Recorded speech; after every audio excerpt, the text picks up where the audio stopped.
So yeah, quite hurried, and somebody's not helping. Somebody constantly wants attention and stands in the middle of the way to try and get it. But yeah, a mess kit, dry clothes, big sleeping bag, camera equipment, an assortment of knives. Not because I need an assortment of knives, but you know, try out a couple of different ones. Rosselli with a new sheath, and yeah, let's see how it goes. I've got a camera in my bag with image stabilisation, but yeah, everything's going okay. We've got a nice compacted snowmobile trail. Uni, stay on the trail please, come on, let's go. Good girl. Sorry about the shaky footage. For anyone who thinks that Finnish people haven't got a sense of humour, this is a dirt track in the summer. Yeah, bus stop. Yeah, you could get a bus down here, but you'd have to be able to turn it around somehow. I think you need a Chinook helicopter to do that. And of course nobody ever walks down here, apart from in the winter, as if you haven't got a snowmobile. Okay, so I've got a line going from Uni to the Polk. I've also got a line going from the Polk to me, so I can help out a little bit on the uphills. But obviously all the way down to the river it's all downhill, and I think on the way back I'm going to have to rig up a better system, maybe as if I can have a prusik loop around the rope, or maybe put a clove hitch in a stick and make a little drag handle for myself. It's so hot right now. The river crossing is going to be, it should be pretty safe, I think. It takes a while for a metre of ice to melt. There might be a bit of moisture, well, a bit of wet on top of the ice. And it's the other side. I'm guessing this goes all the way across the river on the other side to actually get to the plot. It's definitely going to be very, very hard work. Maybe we'll walk the track a couple of times before taking the Polk. We'll see. We'll assess the situation as we go along. Okay, this is the river crossing. Snowmobiles have been crossing recently. That doesn't mean it's safe. A snowmobile can actually cross open water. There is a little bit of overspill over there. That's just wet on top of the ice. We're hoping. So, yeah, I think that's good and solid. Nothing to be worried about. Okay, we made it. The rucksack is somewhere down the hill there. The last bit was a bit more challenging. Up the hill, no snowmobile trail.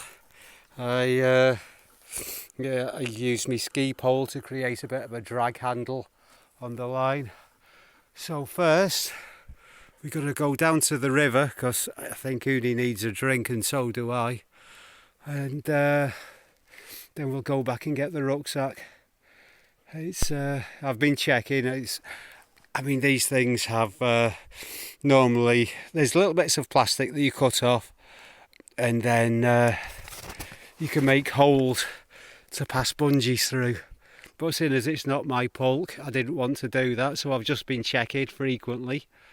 And yeah, no bother. The rucksack's just over there. Let's go and get some water. Well done, Uni. Well done, my girl. She's done really well. I didn't have to pull much. As soon as I start pulling, she starts going too fast. But the river's open over there, so we can get some water as if we can do it safely, as if not we'll have to melt some. So I'm wearing a t-shirt, it's so hot today. I've got ice spikes on so I can drag myself out of the ice. Obviously all of this rope and stuff can be unattached. That's one of the reasons I didn't want to use one of our expedition pulks. I figured it's strapped to you quite securely, and in case I had to ditch it, then much easier just to take an ordinary pulk. Right, so we're going to go and get some water now. So these are the ice spikes. So they go around your neck, and if you get stuck in the ice, they pull out easily. And of course you can make something like this quite easily too. But yeah, in theory you can use that to claw your way out of the ice. Okay, so the river didn't look particularly safe, so we're going to melt some snow. Uni's got a pig's ear to tie the rope. Uni, get off that.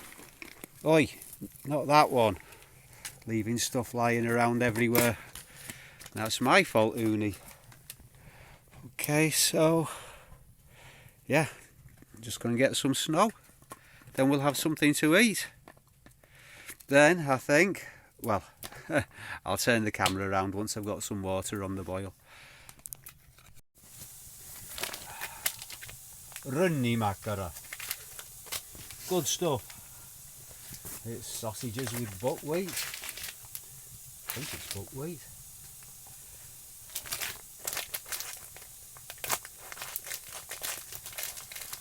Right, so we've got some water on the go. And I think the plan now is just to chill out in here for the rest of the day. Try and get to bed seriously early. Then as if we can get up seriously early, we can potter around and try and get some firewood while the snow's still a little bit compacted. But we're mostly here to get some rest. We'll try and get some ice hole fishing done as well. Ice hole fishing's boring, isn't it, Uni? Yes, until we catch something. Until we catch something. Okay, got this little thing all prepared. This is what we call glamping, Uni. Glamping.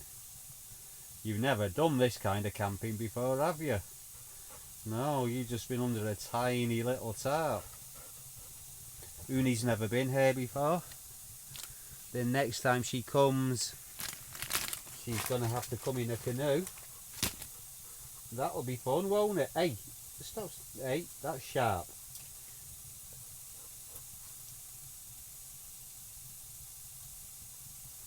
NKD Timber 90. I've got a selection of knives with me. I carry far too many knives, but that's so as I can test them and do reviews for you guys. You don't eat that, you've got food coming.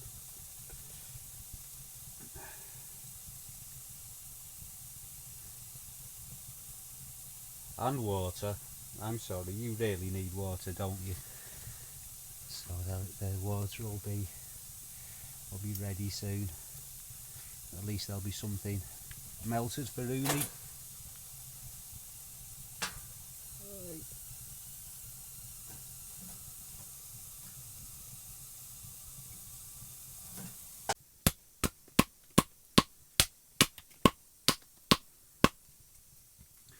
Just doing a bit of carving before bedtime.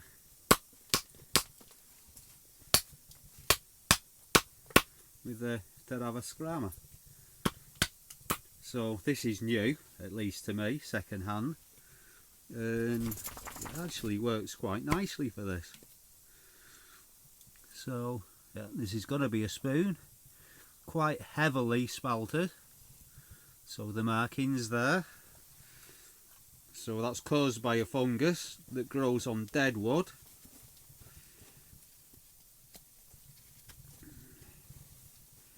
and it can mean the wood's quite rotten, but this actually seems to be quite solid, so hopefully it'll just give me a fancy effect in the spoon, unless there's some soft bits, which we'll see.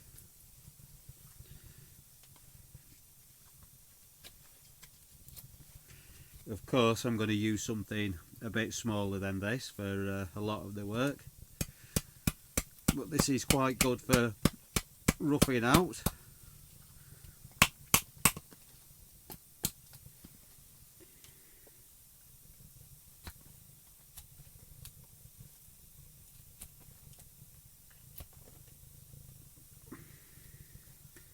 I mean, I'm sure a lot of you have seen the scrammer before, so I've done a couple of reviews on Tarava knives. They're pretty bomb-proof. This looks like it's already had quite a hard life, hence the price I got it for, which was really very cheap. Throw some of those chips into the fire. Try not to make too much of a mess in here. But yeah, this seems to work really nicely.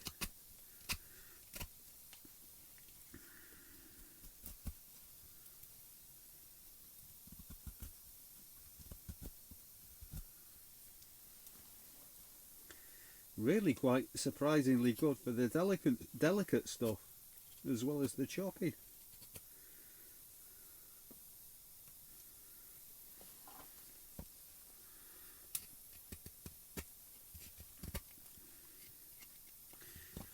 Could do with sharpening a little bit as well, but yeah, I've got my sharpening gear with me, of course. I can do that at some point. But first thing tomorrow, we're going to go and have a poss around. Then we'll make some holes in the ice and try and get some fish.